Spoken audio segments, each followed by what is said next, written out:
सबसे पहले दीपावली की ढेर सारी शुभकामनाएं। एक छोटी सी कहानी। एक दिन एक बुजुर्ग डाकिये ने, डाकिया समझ रहे हैं ना? कितने लोग डाकिया समझ रहे हैं? आज उनका यूज क्या है? यानी कि हाँ, पत्र को पहुंचाना। ठीक है। तो एक दिन एक बुजुर्ग डाकिये ने एक घर के दरवाजे पर दस्तक देते हुए चिल्लाया कि चिट्ठी ले लीजिए। क्या बताया? चिट्ठी ले लीजिए। आवाज सुनते ही तुरंत अंदर से एक छोटी सी लड़की की आवाज आई कि आई, ठहरिए, मैं आई। ठीक है। डाकिया वाला वेट किया। 5 मिनट बीतने के जस्ट बाद उन्होंने देखा कि कोई आवाज आवाज नहीं आया, किसी के आने की आहट नहीं आई। डाकिया वाला फिर से चिल्लाया कि अरे भाई कोई है? अगर कोई है तो आकर अपना चिट्ठी ले जाइए। अंदर से उस बच्ची ने फिर से जवाब दिया कि बस कुछ देर और, मैं आ रही हूँ। ये बात सुन करके डाकिया वाला डाकिया जो था फिर से झल्लाया और बोला कि अरे भाई मुझे बहुत जगह जाना है चिट्ठी बांटने, इतना देर नहीं करो, इतना समय मेरे पास नहीं है, तुम जल्दी आ जाओ। लड़की कुछ नहीं बोली।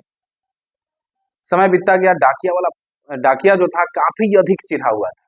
गुस्से में, चूंकि समय काफी अधिक व्यतीत हो चुके थे और उसे कई जगह डाक देने जाना था। बेचारा पूरे चिढ़े हुए यानी गुस्से हुए अवस्था में था। तब तक दरवाजा खुला, और दरवाजा खुला तो सोचा कि मैं उसे डांटूं बोलूं, तब तक लड़की को देखा और उसके सारा गुस्सा गायब हो गया। लड़की को देखते ही क्या हुआ? सारा गुस्सा गायब हो गया। डाकिया से लड़की बोली कि डाकिया चाचा, आप मेरी चिट्ठी दीजिए। और उन्होंने क्या कहा, तुम यहाँ साइन कर दो, और बेचारा चुपचाप चला गया। जब डाकिया के सामने जब लड़की पड़ी हुई थी तो देखा कि लड़की जो है पूर्णतः अपाहिज, यानी कि उसके एक पैर ही नहीं थे। इस चीज को देख करके डाकिया जितना जलाया हुआ था, गुस्साया हुआ था, ये देखते ही क्या हो गया? बिल्कुल शांत हो गया। बोला कि भाई पैर ही नहीं है तो इतना शीघ्र तो आ नहीं सकते थे। अर्थात वो बेचारा चुपचाप डाक दे करके हस्ताक्षर लिया और चला गया। वो जो अपाहिज लड़की थी, अक्सर वो अपने घरों में क्या करते थे? अकेले रहा करते थे। कौन अकेले रहा करते थे?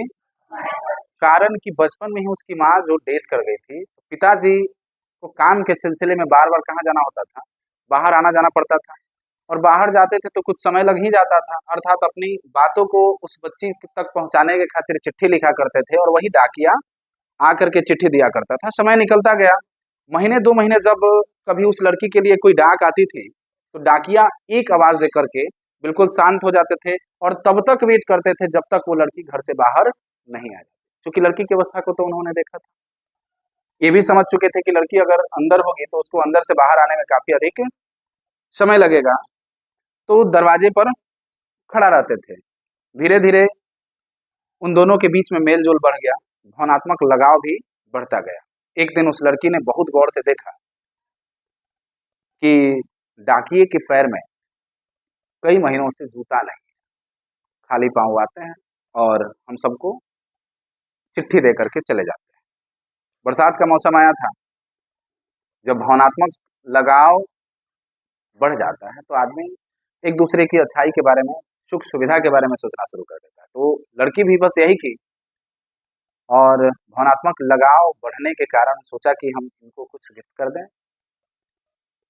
तो इस विचार से बरसात के मौसम में जब वो डाकिया चिट्ठी देने के लिए उसके दरवाजे तक गए तो पाक पे कीचड़ जो होता है ना, उस पर उनका पाँव पड़ा और पैर का निशान आ गया। निशान आया तो उस पर कागज रखी और उसको स्केच कर ली। स्केच करना समझ रहे हैं ना? कागज रखी और स्केच कर ली। स्केच करके उसके पास जो काम करने के लिए आती थी, तो काम करने के लिए जो आती थी वो कंटिन्यू नहीं रहती थी। सुबह आती थी और शाम में आती थी। बीच का समय जो है उस लड़की का अकेले गुजरता था। तो काम करने वाली जब उसके पास आई तो बोली कि ये बाजार से इस साइज का एक जूता खरीद के ला दो। ठीक है। तो काम वाली से उन्होंने जूता खरीदवा कर मंगा लिया। जब दीपावली आने आया तो डाकिये ने मोहल्ले में सब लोगों से त्योहार पर क्या किया? बख्शीश मांगा। अरे आज ना लोग बड़ी लंबे लंबे घोटाला कर रहे हैं तो काफी अधिक अमीर हो जा रहे हैं। पहले ऐसा कुछ विशेष नहीं था। सरकारी कर्मचारी की जो आमद थी आज के जैसे नहीं था, है ना? तो उन्होंने बख्शीश चाही, सब लोगों के पास गए बख्शीश मांगने के लिए। मोहल्ले में जब घूम रहे थे तो सोचे कि चलिए उस बच्ची से भी मिल लेते हैं। फिर सोचे कि दीपावली आने वाला है, उस बच्ची से हम खाली हाथ कैसे मिले। उन्होंने बच्ची के लिए 5 रुपये की चॉकलेट ले लिया। चॉकलेट लेकर के बच्ची के पास गए, दरवाजा लगाया कि दरवाजा नॉक किए। लड़की अंदर से आवाज आई थी कि कौन, तो वो बोले कि मैं डाकिया चाचा हूँ, आओ बेटी मैं तुमसे मिलना चाहता हूँ। गए और लड़की को मिठाई दिए, चॉकलेट दिए। बोले कि सोच सबसे मैं बख्शीश लेने आया था तो सोचा कि मैं तुमसे मिल लूँ।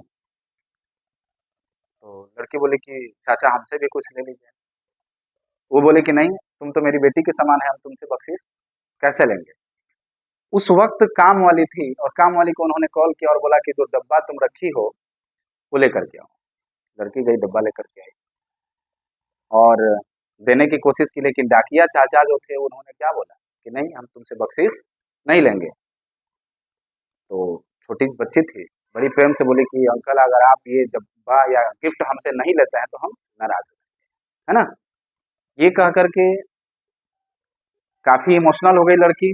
तब डाकिया चाचा जो थे उस लड़की को खुश करने के लिए वो गिफ्ट ले लिए। तो फिर लड़की ने अपनी दूसरी शर्त रखी कि इस डब्बे को आप यहाँ नहीं खोलेंगे, अपने घर जाकर खोलेंगे। ठीक है। तो वो उसके बाद अपने घर पहुंचते हैं और पहुंचने के बाद उस डब्बे को खोलते हैं तो पाते हैं कि इसमें जूता है ना। क्या है? जूता है। और वो देखते ही आश्चर्यचकित रह जाते हैं। डाकिए को यकीन नहीं हो रहा था कि एक छोटी सी लड़की उसके लिए इतना फिक्रमंद हो सकती है। काफी अधिक चिंतित हुए। अगले दिन डाकिया अपने डाकघर पहुंचा और उससे पोस्टमास्टर से फरियाद किया कि उसका तबादला जो है फौरन दूसरे जगह कर दिया। तबादला समझते हैं क्या? ट्रांसफर। उन्होंने बोला कि फौरन ट्रांसफर कर दिया जाए। तो जो पोस्टमास्टर थे वो बोले कि आखिर ऐसा क्यों, इस क्षेत्र से आप दूसरे क्षेत्र में ट्रांसफर कराना क्यों चाहते हैं। तो बोले कि नहीं, मैं उस मोहल्ले में दोबारा कभी जाना ही नहीं चाहता हूँ। काफी इमोशनल, भावनात्मक रूप से उन्होंने कहना शुरू कर दिया कि उस लड़की ने मेरे जरूरत की जूते तो खरीद के दे दी, लेकिन मैं उसको पाँव कहाँ से दूँ। ठीक है। ये कहकर डाकिया जो है बिल्कुल रोने लगे। ठीक है। चलिए, बहुत बहुत धन्यवाद।